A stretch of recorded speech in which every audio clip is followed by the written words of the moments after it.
నమస్కారం. Welcome to our YouTube channel అనగనగా ఓ కథ. మంచి కథలు వినడానికి మా ఛానల్ని తప్పకుండా సబ్స్క్రైబ్ చేయండి. అలాగే మీ ఫ్రెండ్స్ అండ్ ఫ్యామిలీకి షేర్ చేయండి.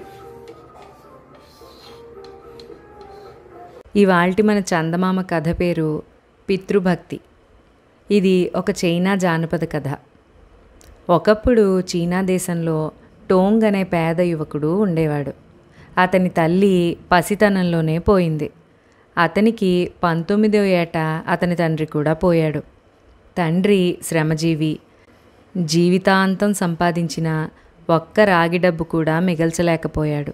ఆ కారణంగా టోంగ్ బొత్తిగా అనాథగాను పేదవాడిగాను మిగిలిపోయాడు.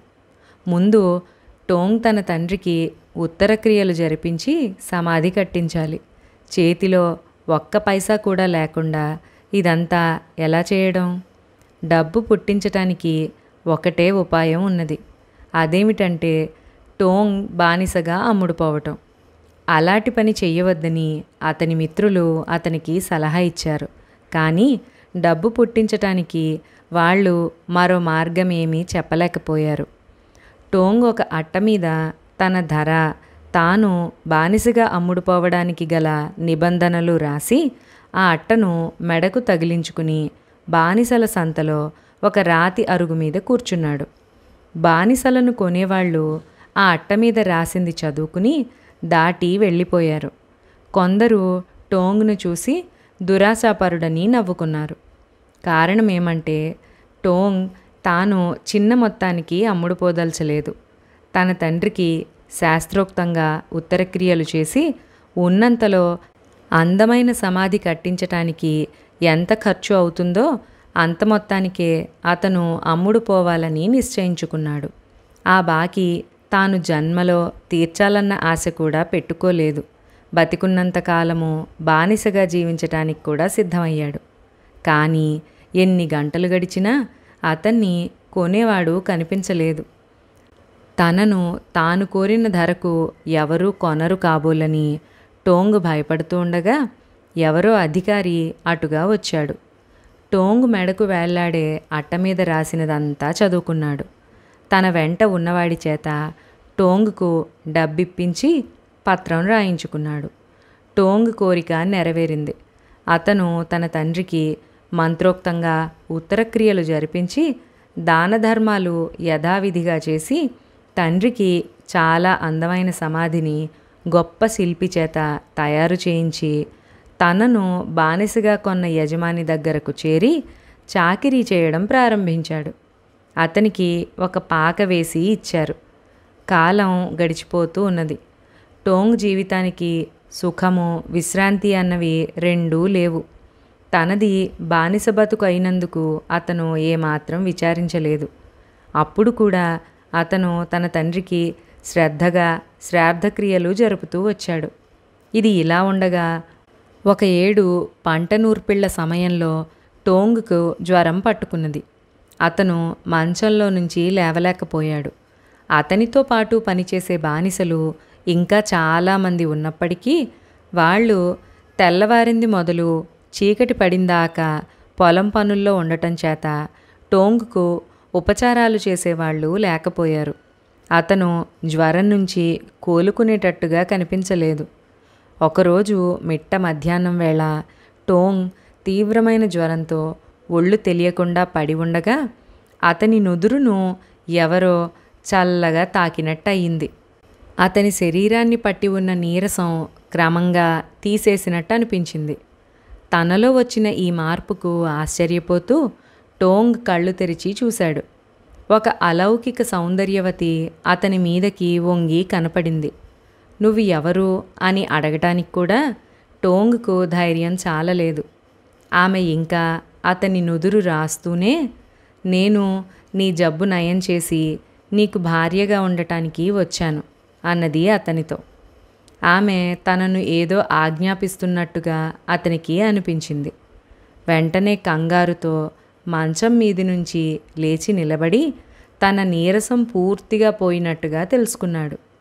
తాను భార్యను పోషించే స్థితిలో లేనట్టు చెప్పడానికి కూడా అతనికి ధైర్యం లేకపోయింది. ఆమె ఆ సంగతి గ్రహించినట్టుగా, మన ఇద్దరి జరుగుబాటు సంగతి నేను చూస్తాను అన్నది. టోంగ్ చాలా సిగ్గుపడిపోయి తన చింకి బట్టలకేసి చూసుకున్నాడు. అయితే ఆమె ధరించిన బట్టలు కూడా అలాంటివే. ఆమె ఒంటిన ఎక్కడా ఒక్క ఆభరణం కూడా లేదు. ఇద్దరూ పూజామందిరం దగ్గర మోకరిల్లి పితృదేవతల పూజ చేసి భార్యాభర్తలయ్యారు. వారి వివాహం చాలా విడ్డూరమైనది. ఆమెది ఏ వంశమో, ఎక్కడి నుంచి వచ్చిందో టోంగ్ ఎప్పుడూ అడగలేదు. ఆమె తన పేరును చీ అని చెప్పింది కానీ తనను గురించి అతనితో ఇంకేమీ చెప్పలేదు. అతను ఆమెను తన యజమానురాలుగా భావించి ఆమెకు పూర్తిగా దాసుడైపోయి ఎంతో భక్తితో చూసుకునేవాడు.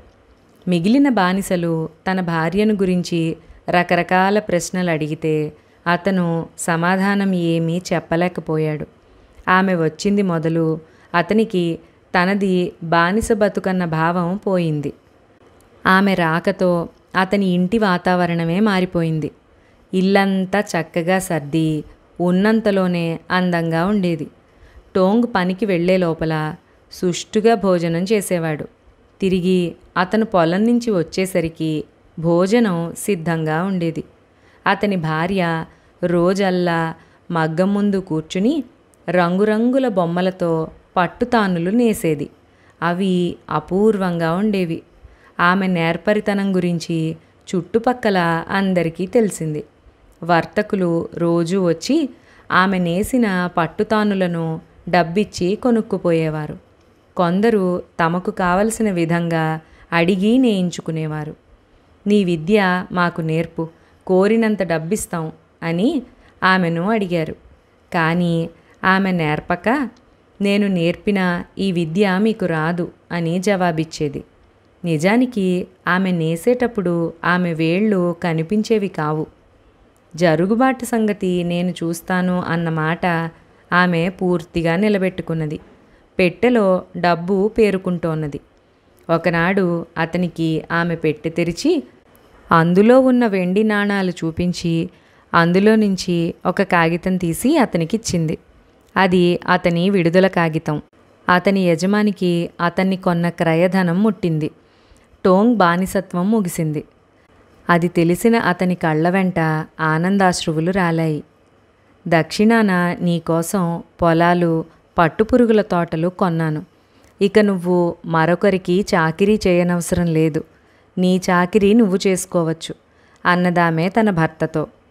టోంగ్ ఆమె పాదాల ముందు సాష్టాంగ పడబోయాడు. కానీ ఆమె అతన్ని వారించింది. అది మొదలు అతని దశ బాగా ఎత్తుకున్నది. అతను ఏం చేసినా కలిసి వచ్చింది. అతని కింద పనిచేసేవాళ్ళు అతని పట్ల ఎంతో ప్రేమాభిమానాలు చూపేవారు. ఇలా ఉండగా ఆ ఇంట్లో మగ్గం ఆడటం మానేసింది. టోంగ్ భార్య గర్భవతి అయ్యింది. ఆమె సకాలంలో పండులాంటి కొడుకును కన్నది. వాడిని చూడవచ్చిన వారంతా, వీడు మామూలు పిల్లవాడు కాడు, వరాన పుట్టినవాడు, 100 ఏళ్ళు బతుకుతాడు అన్నారు.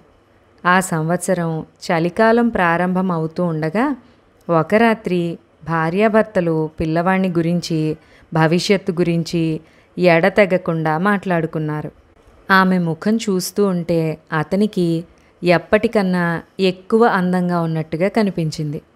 తెల్లవారబోతూ ఉండగా ఆమె చప్పున లేచి అతని చెయ్యి పట్టుకుని పిల్లవాడి ఉయ్యాల తొట్టె దగ్గరకు తీసుకుపోయింది. ఎందుకో టోంగ్ ఆమెను చూసి కొంచెం బెదిరాడు. ఆమెను మొదటిసారి చూసినప్పుడు బెదిరినట్టుగానే. అతను కళ్ళు మూసుకుని అప్రయత్నంగా ఆమె ముందు మోకరించాడు. అతను తల ఎత్తి ఆమె ముఖం కేసి చూసేసరికి ఆమె అవతారం పూర్తిగా మారిపోయింది. ఆమె ఇప్పుడు మామూలు స్త్రీల కన్నా చాలా ఎత్తుగా ఉన్నది. శరీరంలోంచి కాంతులు వెదజల్లుతున్నాయి. నేను నిన్నిక విడిచి వెళ్ళిపోవాలి టోంగ్. నేను నిజానికి మానవ స్త్రీని కాను. నీకోసం మానవ జన్మ తీసుకున్నాను. నా జ్ఞాపక చిహ్నంగా నీకు మన కొడుకు తోడు ఉంటాడు. నీ పితృభక్తికి మెచ్చి స్వర్గాధిపతి నన్ను నీ దగ్గరకు పంపాడు. నేను ఆయన దగ్గరికి తిరిగి వెళ్ళాలి. నేను చీనియు అనే అప్సరసను అన్నది ఆమె. క్రమంగా ఆమె శరీర కాంతులు తరిగిపోయాయి. ఆమె ఆఖరుగా కనిపించకుండా పోయింది. పితృభక్తి ఎంత గొప్ప ఫలితాన్నిస్తుందో మనకి చెప్పే ఈ చైనా జానపద కథ ఇక్కడితో సమాప్తం. మరొక మంచి కథలో మళ్ళీ కలుసుకుందాం. ఈ కథ మీకు నచ్చినట్లయితే తప్పకుండా మీ ఫ్రెండ్స్ అండ్ ఫ్యామిలీకి షేర్ చేసి లైక్ చేయడం అస్సలు మర్చిపోద్దు. అలాగే మొదటిసారి మన ఛానల్ని చూస్తున్న వాళ్ళందరూ మంచి కథలు వినడం కోసం తప్పకుండా ఛానల్ని సబ్స్క్రైబ్ చేయండి.